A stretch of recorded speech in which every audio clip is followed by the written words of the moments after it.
Saudara, ibadah kita pada hari ini kita mulai dengan satu pengakuan bahwa pertolongan kita datangnya dari Tuhan pencipta langit dan bumi yang tidak pernah meninggalkan perbuatan tangannya. Kiranya turun atas kita semua kasih karunia dan damai sejahtera dari Allah Tritunggal. Amin. Shalom teman-teman semua. Puji nama Tuhan, kita boleh sama-sama kembali beribadah di hari ini. Kita kemarin boleh memperingati akan kematian Tuhan Yesus di atas kayu salib untuk menebus setiap dosa-dosa kita. Dan pada hari ini, hari ketiga, Dia boleh bangkit. Dan kita tahu bahwa kita telah menang di dalam Tuhan. Dan memang benar hanya Tuhanlah yang setia dan Tuhanlah yang terbaik dalam setiap kehidupan kita. Mari kita jadikan Tuhan Yesus menjadi sandaran setiap kita. Tuhan Yesus satu-satunya yang kuandalkan.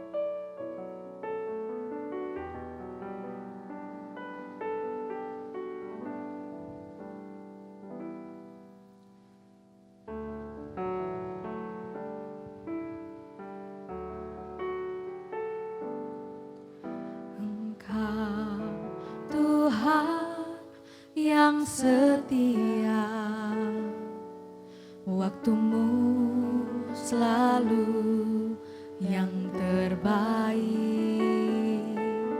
Engkau Tuhan sandaranku,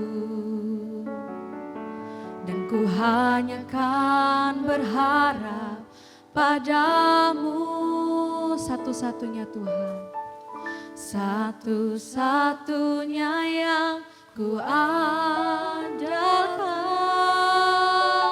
satu-satunya yang ku percaya. Engkau sumber kekuatan, sumber pengharapan, sumber kedamaian.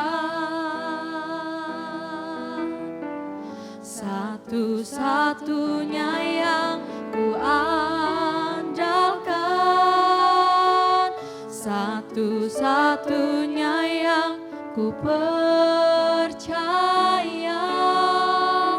Engkau Tuhan memberkati, Tuhan penyembuhku, Tuhan pemulihku. Katakan dengan kesungguhan hatimu, Engkau Tuhan yang setia. Engkau Tuhan yang setia, waktumu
berdoa. Ya Tuhan, benar bahwa satu-satunya yang kami andalkan adalah Engkau Tuhan. Engkau yang setia Tuhan, Engkau yang terbaik dalam setiap kehidupan kami. Kami bersyukur Tuhan, Engkau telah menang Tuhan. Engkau juga telah menghapuskan, Engkau telah mengangkat setiap kami ya Tuhan, untuk menjadi seorang pemenang Bapa. Terpujilah nama Engkau Tuhan, hanya Engkau yang boleh dipermuliakan Tuhan. Dalam nama Tuhan Yesus Kristus kami sudah berdoa dan mengucap syukur. Haleluya, amin. Puji nama Tuhan, kita boleh bersyukur karena Tuhan kita telah bangkit. Dan mari kita puji nama Tuhan, terpujilah nama Tuhan.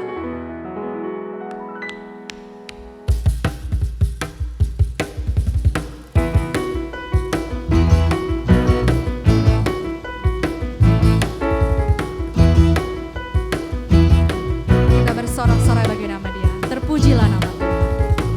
Terpujilah namamu Tuhan. Dan penuh kemuliaan,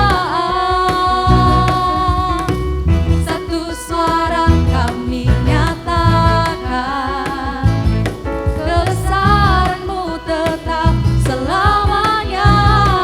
Terpujilah bagi nama Tuhan, terpujilah namamu Tuhan, ajaib dan penuh keagungan.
bersorak-sorai, kita bertepuk tangan. Karena memang benar bahwa hanya Tuhan yang berjaya di atas setiap kehidupan kita di muka bumi ini. Amin.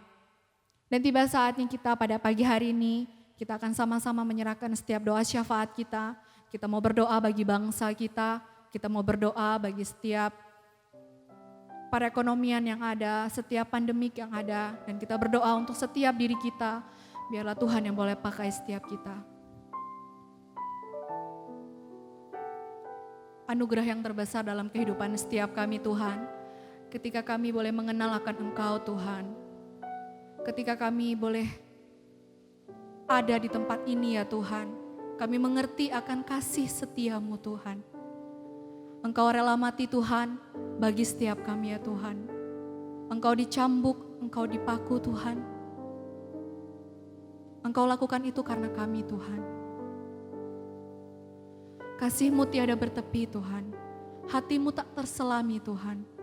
Engkau sungguh baik Tuhan bagi setiap kami anak-anak-Mu. Anugerah terbesar dalam kehidupan kami adalah Engkau Yesus.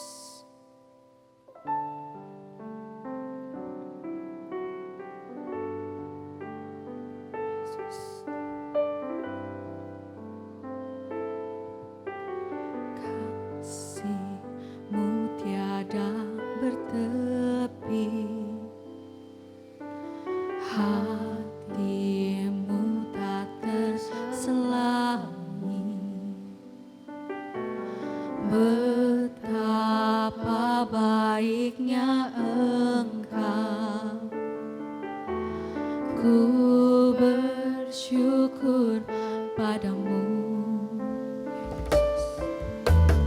Perkenananmu ya Tuhan, nyata di dalam hidupku.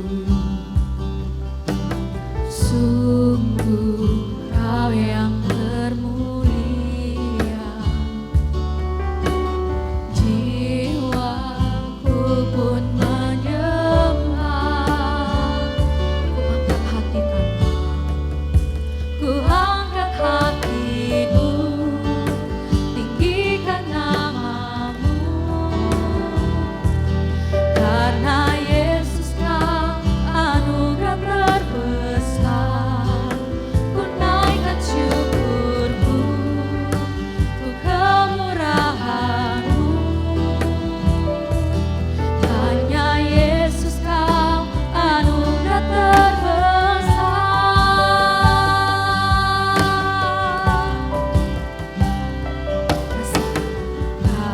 Kasih-Mu tiada bertepi, hati-Mu tak terselami. Betapa baiknya Engkau, ku bersyukur padamu. Perkenananmu ya Tuhan, perkenananmu ya Tuhan, nyata di dalam hidupku. Sungguh Kau yang termulia, jiwaku pun menyembah. Ku angkat hati kami Tuhan, ku angkat hatiku, tinggikan namamu, karena Yesus Kau anugerah terbesar. Ku naikkan syukurku untuk kemurahan-Mu, hanya Yesus Kau anugerah terbesar. Hanya Yesus Kau anugerah terbesar.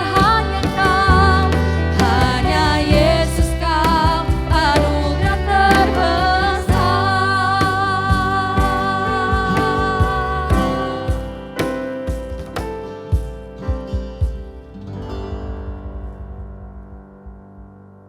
Bapa kami dalam kerajaan surga ya Tuhan, pada pagi hari ini kami mau berdoa Tuhan bagi bangsa dan negara kami, bangsa Indonesia ya Tuhan.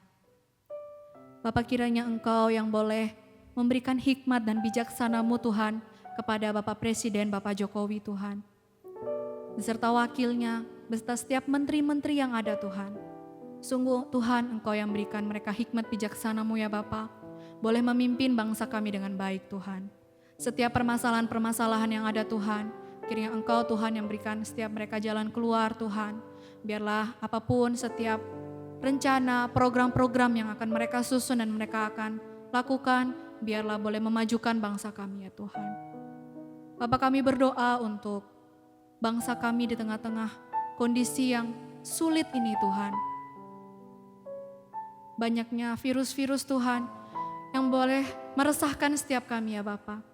Sungguh Tuhan, kami berdoa bagi setiap tim dokter yang mereka ada di garda terdepan Tuhan. Mereka yang merawat setiap pasien-pasien yang ada Tuhan. Engkau yang berikan mereka sukacita damai sejahtera-Mu ya Bapa. Setiap apapun yang boleh mereka lakukan, kiranya Engkau juga boleh memberkati setiap mereka. Berikan mereka pengharapan di dalam-Mu ya Tuhan, dalam setiap mengurus setiap pasien-pasien yang ada. Biarlah setiap pasien boleh semakin hari boleh berangsur membaik Bapa, dan boleh sembuh Tuhan. Dan hanya nama Tuhan yang boleh dipermuliakan Bapa. Kami berdoa juga Tuhan bagi gereja kami, GKA Gloria Bapa. Kami berdoa untuk setiap hamba-hamba Tuhan yang boleh melayani di gereja kami ya Bapa. Sungguh Tuhan, Engkau yang boleh berikan mereka hati dalam melayani. Engkau yang berikan mereka hikmat bijaksana-Mu ya Bapa. Mereka akan menyusun setiap program-program yang ada Tuhan. Akan melaksanakan setiap program di tahun 2021 ini ya Bapa. Sungguh Tuhan, Engkau yang boleh tuntun, Engkau yang boleh pimpin ya Bapa. Engkau yang boleh mengarahkan setiap mereka ya Tuhan. Biarlah gereja-Mu ini ya Tuhan boleh semakin hari, boleh semakin berkembang Tuhan. Boleh kami boleh memberkati setiap orang-orang di luar sana. Dan kami juga boleh memberkati setiap jemaat-jemaat di tempat ini ya Tuhan. Kami juga berdoa Tuhan untuk setiap kami ya Bapa. Mungkin kami yang masih sekolah online Tuhan, kami merasa jenuh, kami merasa bosan. Tapi Bapa, Engkau yang berikan kami sukacita dan penghiburan-Mu ya Bapa. Kiranya apa yang kami lakukan Tuhan, baik bagi setiap kami ya Tuhan, untuk sekolah-sekolah Tuhan, kiranya Engkau juga yang boleh memberkati setiap guru-guru yang ada Bapa, yang rencana akan buka di bulan Juli ini ya Bapa. Sungguh Engkau juga Tuhan yang memberikan hikmat bijaksana-Mu ya Bapa. Biarlah ketika sekolah boleh buka Tuhan, boleh efektif Tuhan untuk mengajarkan setiap anak-anak-Mu ya Tuhan. Sungguh Tuhan, dan pada akhirnya Bapa, biarlah kami datang dalam hadirat-Mu. Kami boleh berlutut di hadapan-Mu ya Tuhan, memohon ampun akan segala dosa-dosa kami ya Bapa. Kami menyakiti orang tua kami ya Tuhan. Kami menyakiti saudara kami menyakiti rekan sesama kami. Dan terlebih Tuhan, kami menyakiti hati-Mu Tuhan. Biarlah momen hari ini ya Tuhan, Engkau basuh kami ya Tuhan. Tahirkan kami ya Tuhan menjadi manusia yang baru Tuhan di hadapan-Mu. Biar kami boleh menaati akan kebenaran firman-Mu. Kami boleh rajin akan mengikuti GDG, di mana kami boleh saling konseling, mengenal akan Engkau lebih dalam lagi Yesus. Bentuk kami Tuhan seturut dengan kehendak-Mu. Dalam nama Tuhan Yesus Kristus, kami sudah berdoa dan mengucap syukur. Haleluya. Amin. Ku angkat hatiku, tinggikan nama-Mu, karena Yesus Kau anugerah terbesar. Ku naikkan syukurku untuk kemurahan-Mu. Hanya Yesus Kau anugerah terbesar.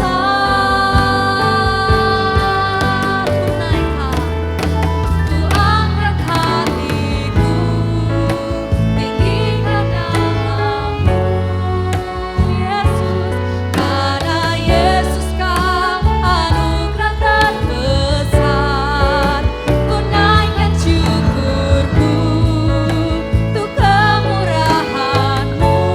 Hanya Yesus, hanya Yesus.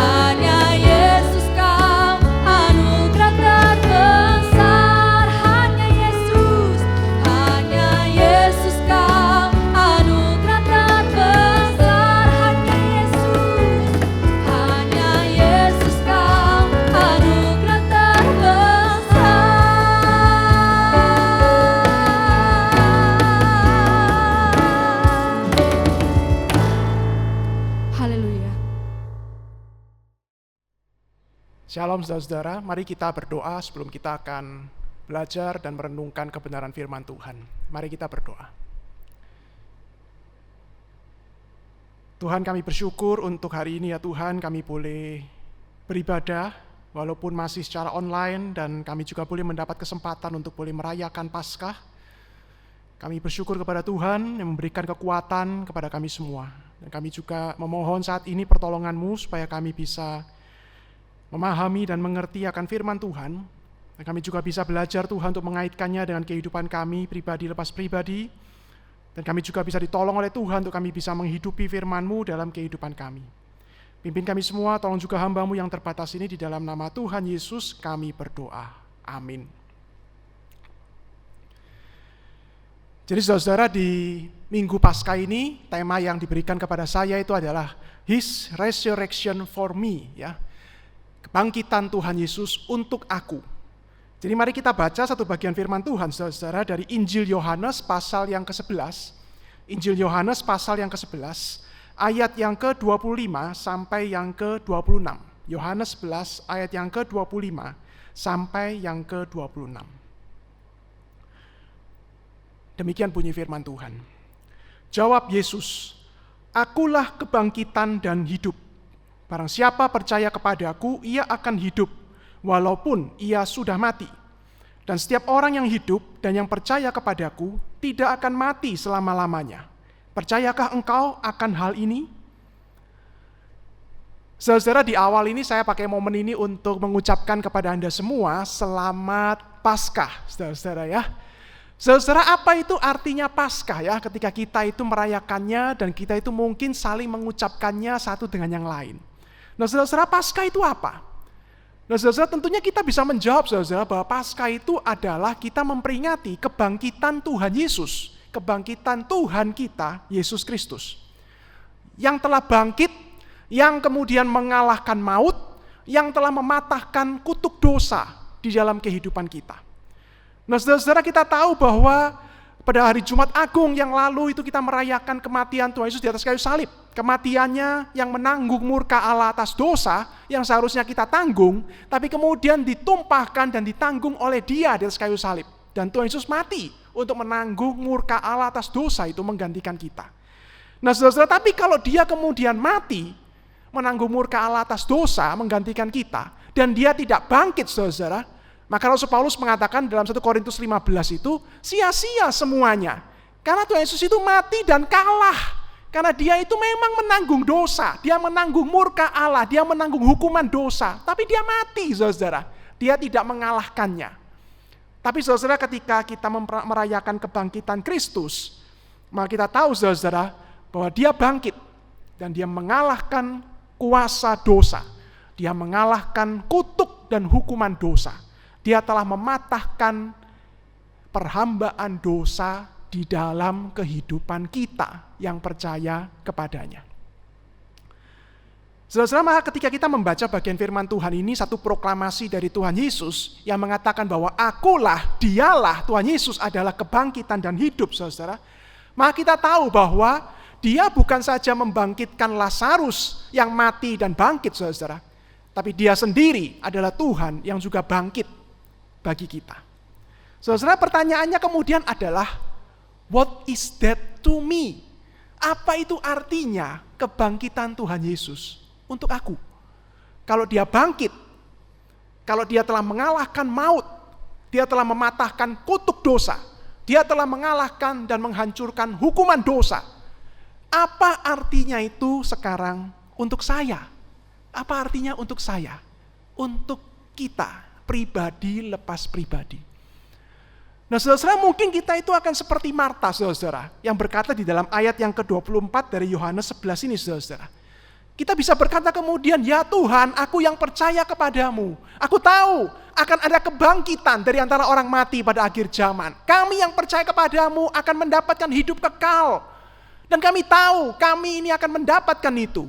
Dan kami akan digenapi di dalam akhir zaman nanti. Seperti kata Marta waktu itu.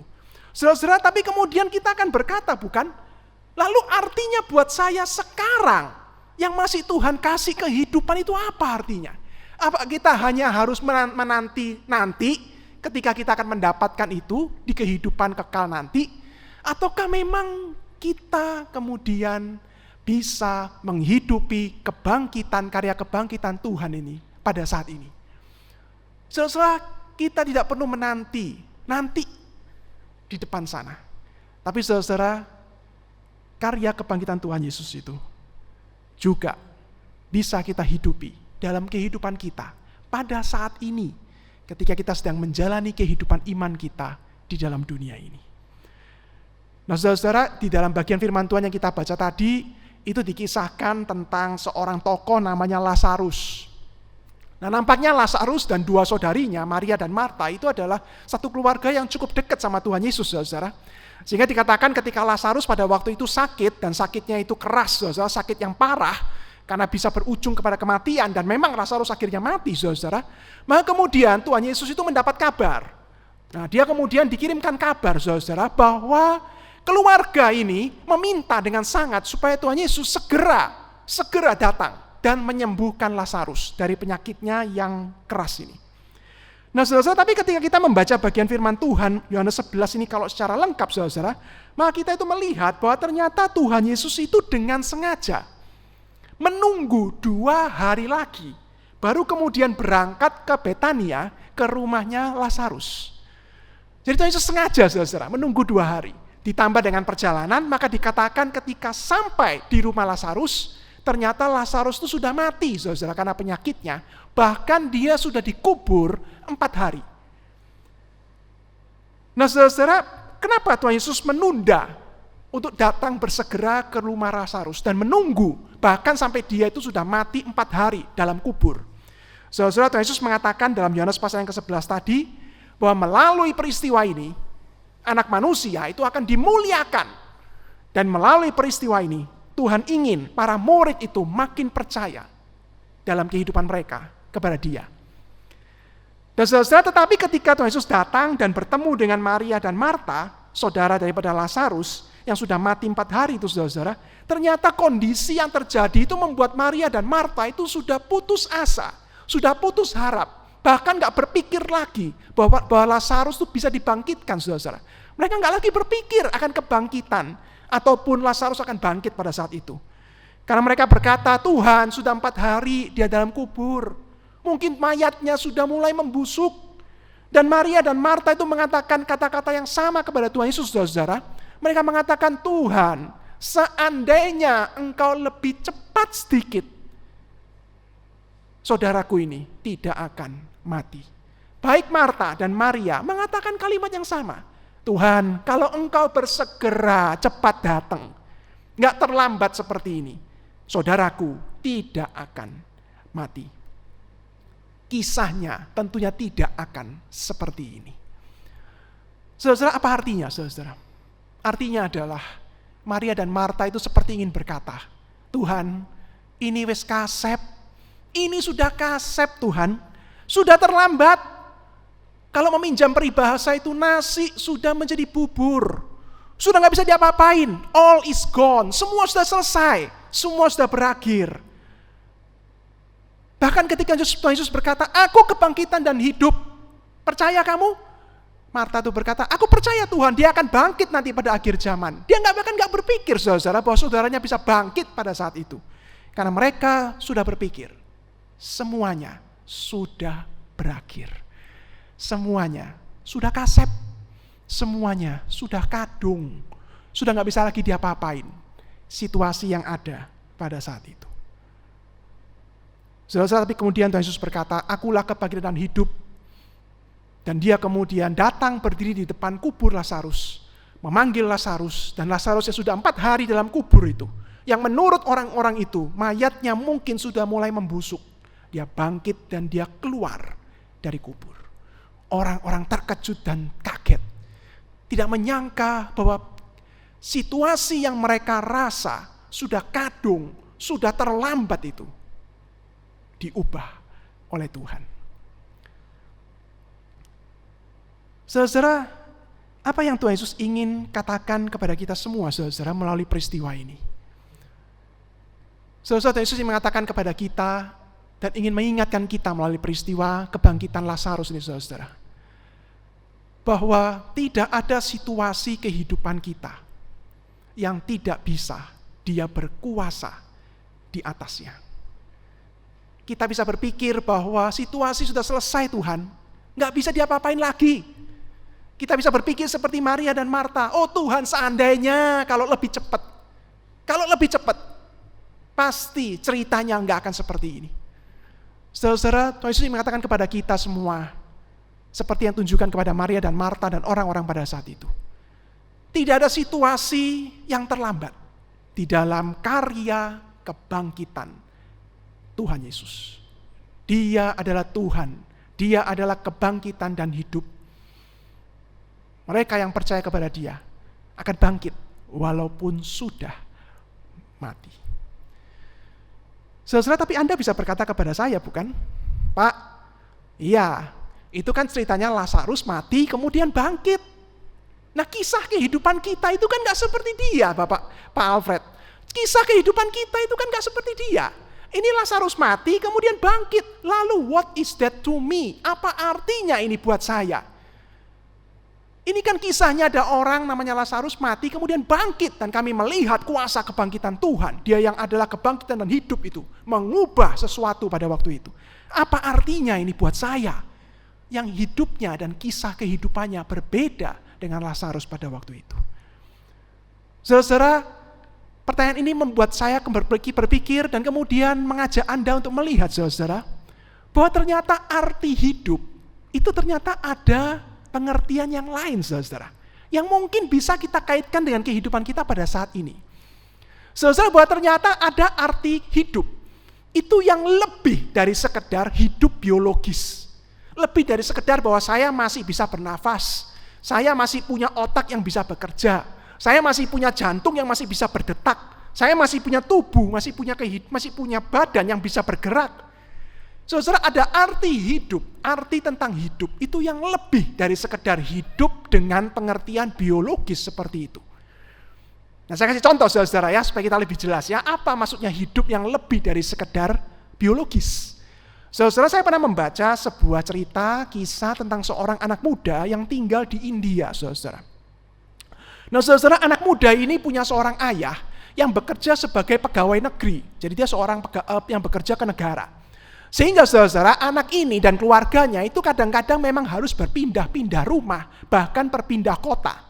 Karena papanya itu kadang harus dipindahkan ke sini, papanya itu karirnya baik saudara, sehingga sering naik jabatan, sampai tinggal di ibu kota India. Tapi saudara, kehidupannya ternyata kesulitannya bukan itu saudara, bukan masalah pindah-pindah rumah. Kenapa? Karena papanya karirnya selalu naik, selalu baik. Dia punya kesulitan kehidupan yang lain, saudara, yang sangat melukai dan menjadi bekas dalam hatinya, saudara. Apa itu? Saudara, ternyata di hadapan ayahnya, dia yang bungsu ini adalah seorang anak yang dianggap anak bojai. Anak nggak main. Dibandingkan dengan kakaknya, dia nggak ada apa-apanya. Kakaknya selalu dirasa lebih dari dia. Saudara, seringkali ayahnya itu mengeluarkan kata-kata itu yang melukai dia. Menghina-hina dia.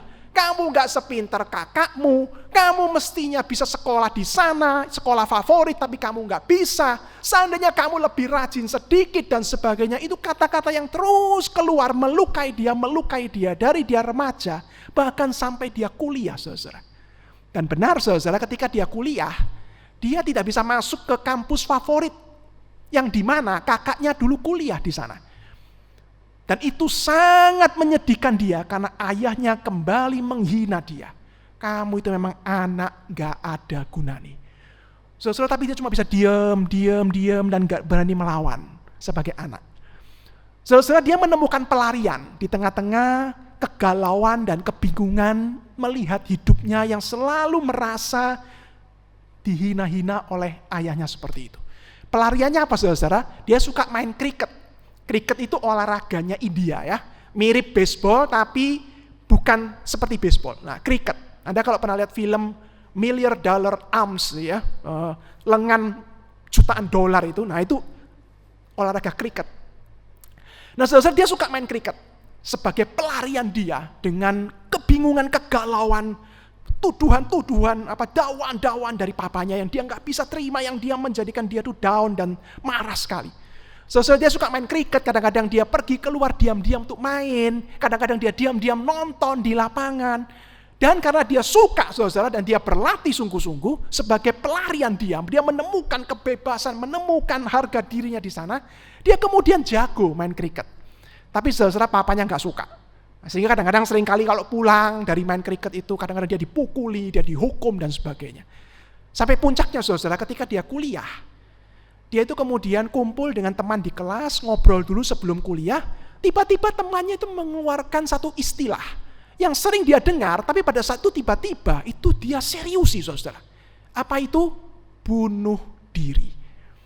Temannya bicara tentang kabar bunuh diri di TV, yang kemarin mereka dengar, mereka cerita sambil guyon-guyon, tapi bagi dia, kata bunuh diri pada waktu itu, menjadi satu kata yang terngiang-ngiang terus dalam pikirannya.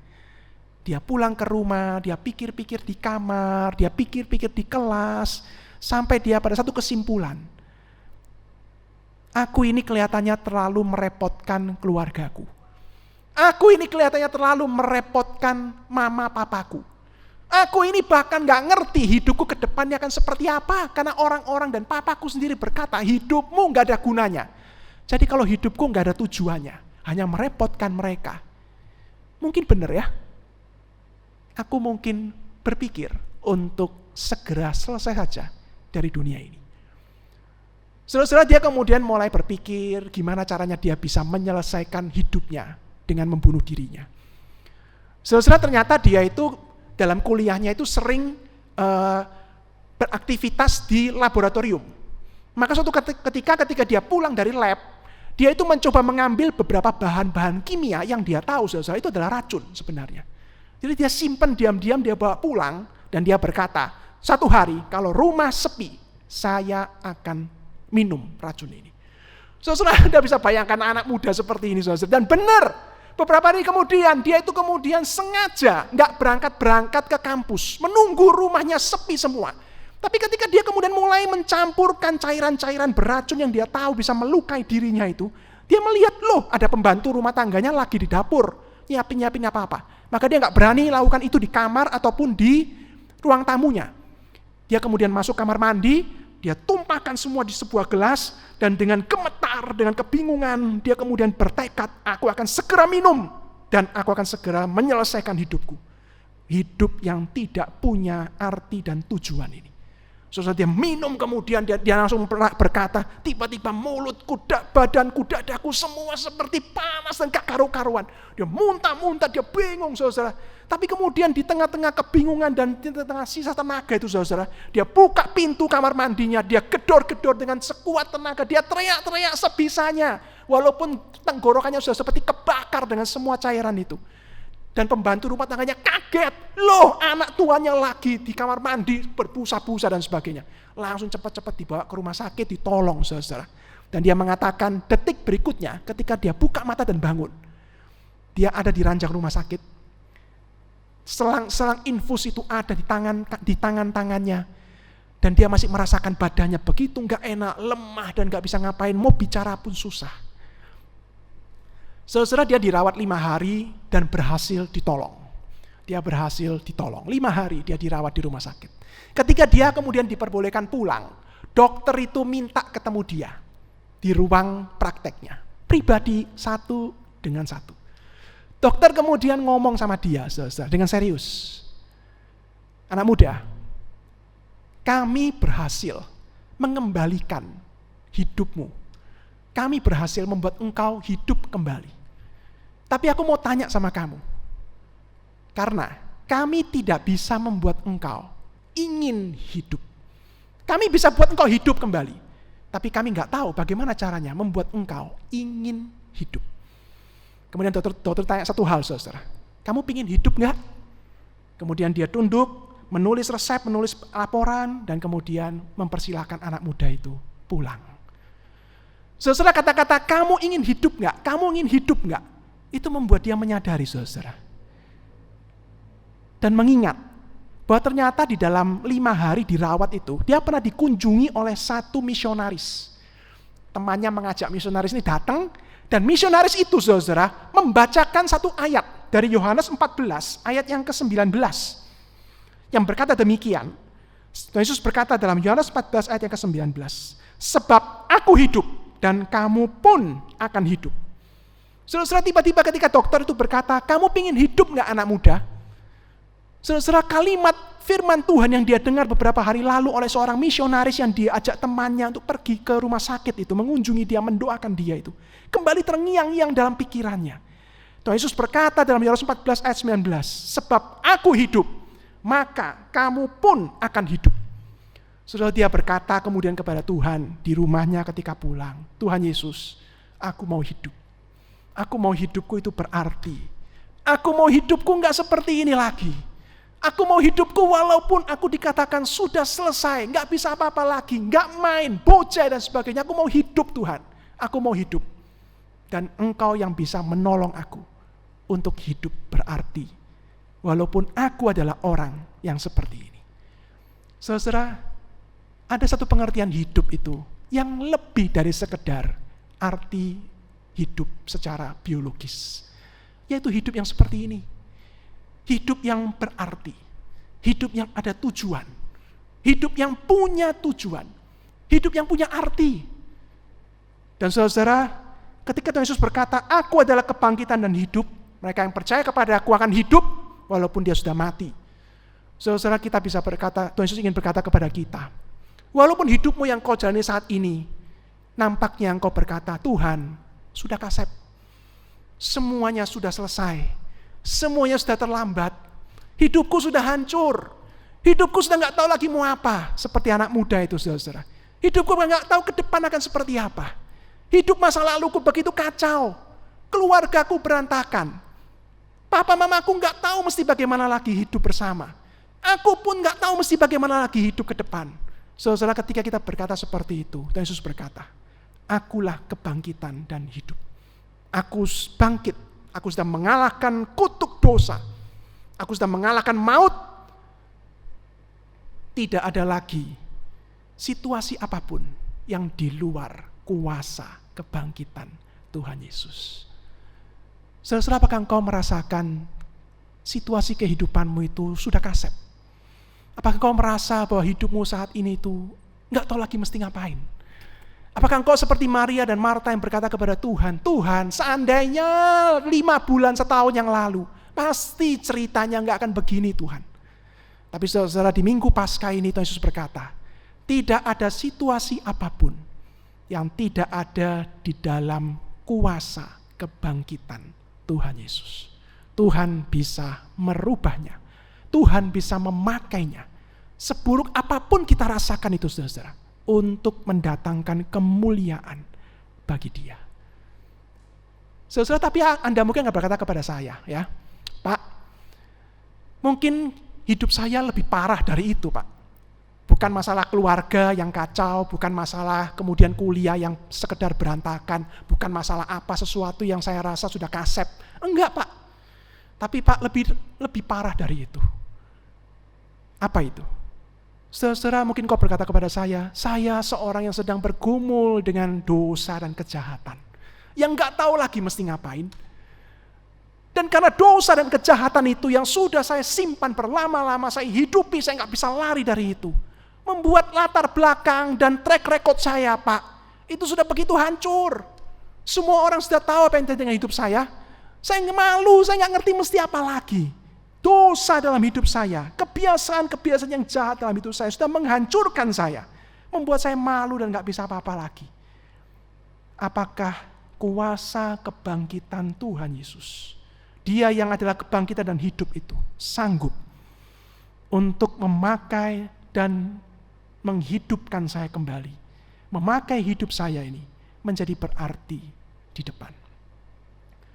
Saudara, Tuhan Yesus mengundang engkau datang.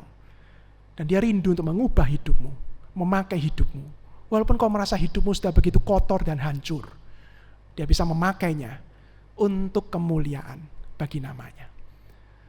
Saudara, saya barusan beberapa hari yang lalu itu ikut sebuah talk show, ya, tentang seorang pemimpin dari sebuah panti rehabilitasi narkoba, ya. Sebut saja dia Bapak Stephen, ya. Bapak Stephen ini, saudara, Dulu ketika muda, dia orang dari Sumatera Utara, dia datang ke Bandung untuk merantau dan kuliah di Bandung pada waktu itu. Nah, saudara, ketika dia kuliah, saudara, dia kemudian pada suatu saat itu kecewa sekali dengan gereja Tuhan, saudara. Dia kecewa sekali dengan gereja Tuhan. Dia melihat orang-orang Kristen itu munafik dan sebagainya, sehingga dia kecewa, dia tinggalkan gereja Tuhan. Dia kemudian salah bergaul dan dia jatuh di dalam pergaulan bebas, terutama mendekati dengan obat-obat terlarang yang pada waktu itu zamannya zaman ekstasi, saudara, ya, obat-obat terlarang. Nah, saudara, kemudian dia akhirnya malam-malam pergi dengan teman-temannya, minum ekstasi dan sebagainya, seperti itu setiap hari, sehingga kuliahnya berantakan, hidupnya berantakan. Tapi kemudian dengan pertolongan Tuhan, belas kasihan Tuhan pada waktu itu, dia masih bisa selesaikan kuliahnya. Tapi kemudian dia pulang kembali ke Sumatera Utara. Karena papa mamanya tahu, dia sudah kecanduan obat-obat terlarang. Bahkan dia berani kadang-kadang jualan obat-obat terlarang untuk mendapatkan uang, untuk beli obat-obat seperti itu. Saudara, di tengah-tengah situasi seperti itu, dia kemudian berkata, dan dia dituntun oleh teman-teman yang mengasihi dia. Kamu mesti ditolong, kamu mesti kemudian datang sama Tuhan Yesus. Minta tolong dia untuk menyelamatkan hidupmu. Saudara, dia berkata, apakah Tuhan Yesus peduli sama saya yang sudah hancur dan rusak ini hidupnya? Teman-temannya itu yang baik, itu berkata, hamba-hamba Tuhan yang baik berkata, ya, datang sama Tuhan Yesus. Kembali sama dia. Mintalah pengampunan dan pertolongannya. Saudara, dia kembali kepada Tuhan Yesus. Dia minta tolong kepada Tuhan. Saudara, dalam pertolongan Tuhan kemudian dibimbing, coba dijauhkan daripada hal-hal yang jahat seperti itu. Dia kemudian melihat bahwa Tuhan memanggil dia untuk menjadi hamba Tuhan. Maka saudara, dia kemudian memberikan diri untuk masuk ke sekolah teologi. Nah, saudara, di sekolah teologi dia kemudian berkata, dia cerita kepada kami semua yang mendengarkan talk show itu, dia berkata, kehidupan masa lalunya, narkoba dan sebagainya itu sudah menghancurkan tubuh fisiknya dan otaknya begitu rupa. Syarafnya, otaknya, kerja otaknya sudah hancur, saudara. Dia susah sekali belajar, dia susah sekali menghafal, dia susah sekali untuk bisa konsentrasi. Dan seringkali godaan-godaan itu mulai menggoda dia untuk kembali ke jalan yang lama. Dan dia berkata kepada Tuhan, Tuhan tolong, saya enggak mau. Dan saudara, dia berkata, aku harus belajar lebih keras. Orang lain belajar 2 jam, saya harus belajar 4 jam. Karena otak saya sudah kacau dengan kimia-kimia daripada narkoba yang sudah menghancurkan pelan-pelan itu. Tapi dengan pertolongan Tuhan, saudara, dia kemudian selesaikan pendidikan di sekolah teologinya. Dia kemudian memutuskan menjadi konselor Kristen. Dan secara khusus, dia masuk ke sebuah tempat rehabilitasi narkoba di Jawa Barat, dan sampai sekarang sudah lebih dari hampir mungkin 15-16 tahun dia di sana menemani orang-orang muda yang seperti dia dulu, yang juga terkena narkoba, yang juga hidupnya sudah dirasa hancur dan gak punya harapan lagi, untuk benar-benar ditolong kepada Tuhan dan dibebaskan dari perhambaan dosa itu dalam hidup mereka. Saudara, engkau mungkin berkata kepada saya, Pak, bukan situasi yang di luar dan sebagainya. Dosa yang saya masih hidupi sekarang, kebiasaan buruk, pikiran, perkataan, mungkin hidup saya ini sudah hancur, sudah menghancurkan saya begitu rupa. Apakah Tuhan yang bangkit itu masih mau memperbaiki hidup saya? Saudara, Tuhan Yesus berkata, akulah kebangkitan dan hidup. Berikan hidupmu kembali kepadaku. Hidupmu yang sudah hancur, hidupmu yang kau katakan sudah kasep, sudah gak bisa lagi diapa-apain, sudah selesai. Berikan kepadaku. Walaupun engkau mati, engkau akan hidup. Dengan kuasa pertolongan dari Tuhan Yesus.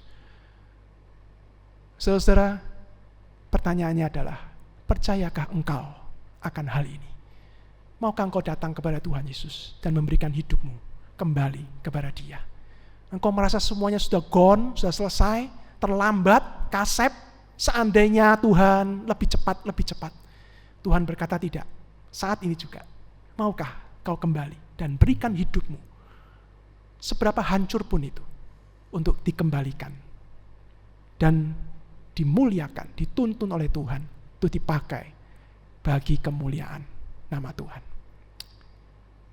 Mari kita berdoa, saudara. Tuhan, kami bersyukur untuk karya-Mu di atas kayu salib yang menebus kami dari dosa. Tapi Tuhan, Engkau bukan Tuhan yang mati, Engkau juga Tuhan yang bangkit dan mengalahkan maut dan kutuk dosa itu. Dan Tuhan, sekarang Engkau rindu kami mengalami itu sungguh-sungguh.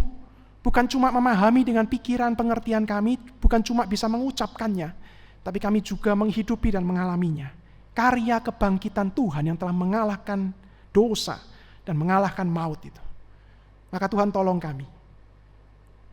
Siapapun kami di hadapan-Mu Tuhan, kami merasa diri kami lebih jelek dari orang lain, kami merasa hidup kami sudah begitu hina dan hancur, kami merasa hidup kami sudah gak bisa lagi diapa-apain.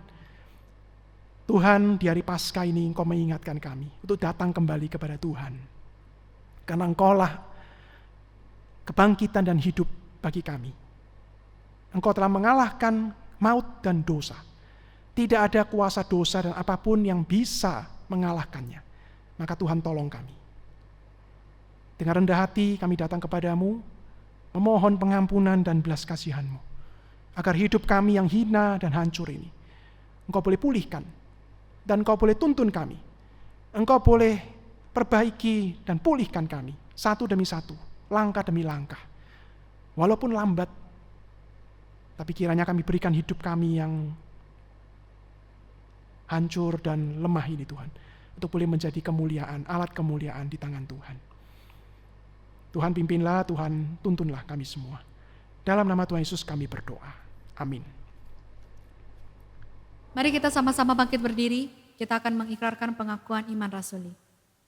Aku percaya kepada Allah, Bapa yang Maha Kuasa, Khalik langit dan bumi.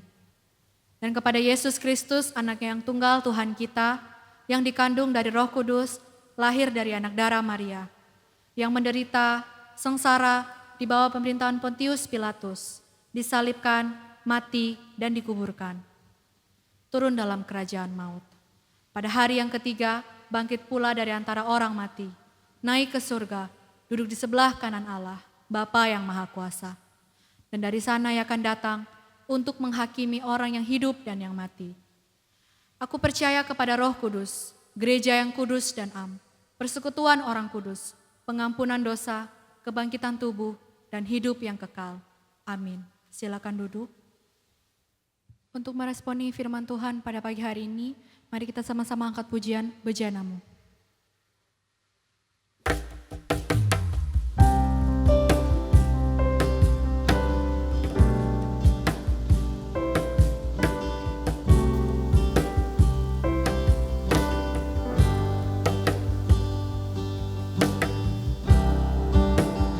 Kekuatan di jiwaku,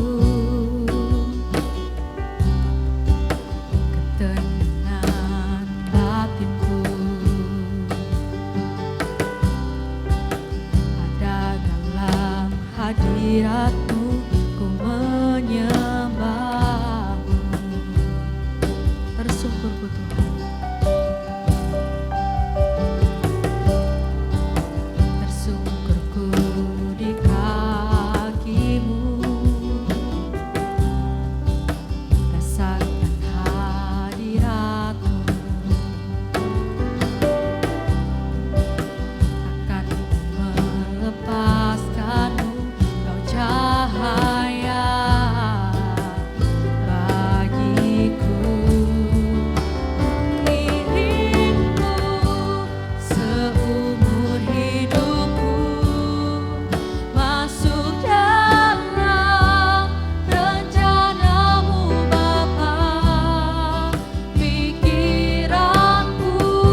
Saudara-saudara, mari kita merendahkan diri kita di hadapan Tuhan dan kita memohon berkat dari Tuhan.